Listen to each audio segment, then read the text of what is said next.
Sa mga tion nga kita board ka gusto malingaw bisan makadali lang, isa na sa aton outlet ukon sa masamig na katuan mong internet. Ginapangita tang videos nga may dalang kalingawan kag syempre leksyon kung sarin kita sarang makapulot sang bisan gamay nga inspirasyon. Speaking of inspiration, ang kapid o twins nga magkaupod ta subong nga aga, good vibes kag maayo nga halimbawa ang dala sa kabataan nga kaedad nila. Ano ay hana mga content sa vlog nila, abi? Nantawon ta. Hi mga puso, doble-doble nga good vibes ang dala sang aton mga bisita nagikan sa Banwa sang Kawayan. Sila mga kapuso, ang social media twins / influencers sang Negros Occidental. With us this morning, De La Vida Twins. Hi girls! Welcome to Jimmy Original TV Early Edition. Maayong aga. Hello, Sir Adrian! Mayong aga man! Mayong aga man, mga kapuso! First things first ha, para hindi ma-confuse ang aton mga kapuso. Who's who? Sino si Sherlyn? Kag sino naman si Norlyn? Abi, introduce yourselves, anay. No, klase ah. Hello po! So, ako po si Shirley. Kag ako naman si Norlyn. So, bali, ang amon niya kabuhi subong. Siyempre, isa gapon kami ka-student. Kag, siyempre, medyo sako-sako kami subong at iyon. Kaya ga-focus kami sa amon yung pag-eskwila kag sa amon pagiging social media influencer. Trending gid ang mga video, kakadamo na sa inyong followers sa social media ha. Congratulations! Saan ka mo gani nag-venture into this platform? Bali, nagsugod lang kami sang nagka-pandemic.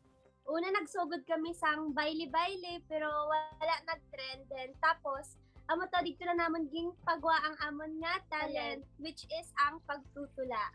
Kay sagad gid man kami sa pag-ubra sang spoken, pero wala kami aga-interest sa mga contest kapin pa sa school.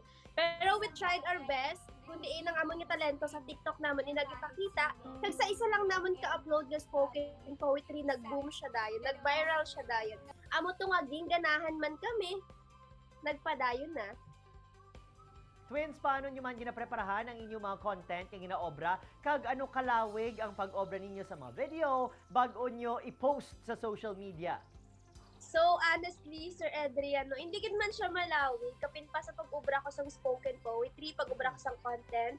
In just 1 hour, kaya ko man mag-ubra sang duwak Pero galing, gahadugayan lang kami kung magsaulo na kami sang kapid ko. Kaya dapat, isa katuno lang, dapat sabay na sabay kami. Mga 3 to 4 hours pa bago ka sang tadlo nga video. Well, for matters like this one, mga kapuso, always remember that content is king. Subong naman istoryahan ta ang content sang inyong vlog. Abi hatagi kami sang top 3 nga para sa inyo. The best so far, kag may arabla, dako ang influence sa mga viewers and followers ninyo, twins. So, ang para sa ako ng top 1, syempre ang pagbulig namon sa kay tatay. Kay wala gid kami expect nga na-trending to siya. Kay actually, pagdating sa mga tigulang, amo ginaya ang weakness namon sang kapid ko. Syempre, may lula man kami, amo na, may mga nanamian sangging obra namon, damo na lipay. So, ang ikaduwa naman, Sir Adrian, ang amon ding obra nga spoken poetry nga Broken Family. Kay tungod gusto namon maghatag man sang inspirasyon sa mga broken family man, tungod isa na kami dakag, gusto namon sila pukawon. So the third one, para sa ako, ang spoken poetry about sa papa. Kay more on talaga, yung bata kami nga wala namon nakita ang papa namon. Kaya mo na nga, ang mga spoken poetry nga ginapang obra namon, based on experience din namon niya. Kaya gusto namon, ang amon nga mga content, maging isa ka inspiration para sa mga tao. Abi Shirley, istorya kami ano man ang pinakadako nga pagbago o kung changes sa life ninyo nga duha, sugod nang sikat kamo sa social media, kag nagdamo ang inyo followers.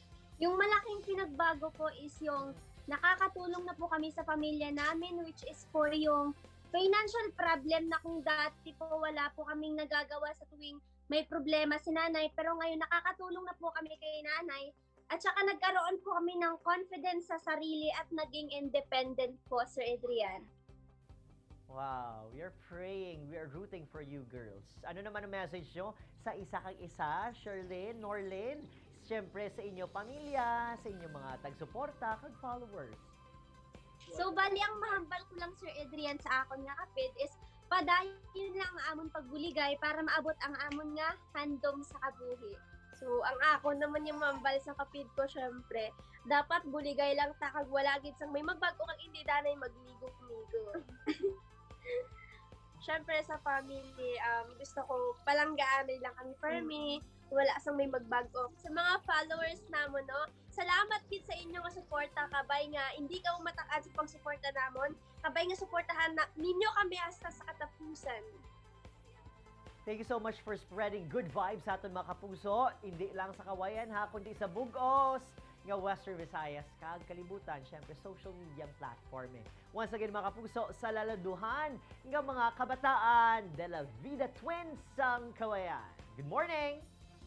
Thank you man, Sir Sir Adrian. sa pag-imbita sa amon, kag salamat man mga kapuso. Thank you po. Thank you po. O, dira lang kamuhados with channels, padayon na ka magtutok. Kay isa na naman ka-talented, kapuso artist ang aton makaupod sa Bestok. Sa pagbalik syempre sa inyong paborito ng programa ko naga, GMA Regional TV Early Edition. Ini ang GMA Regional TV Early Edition.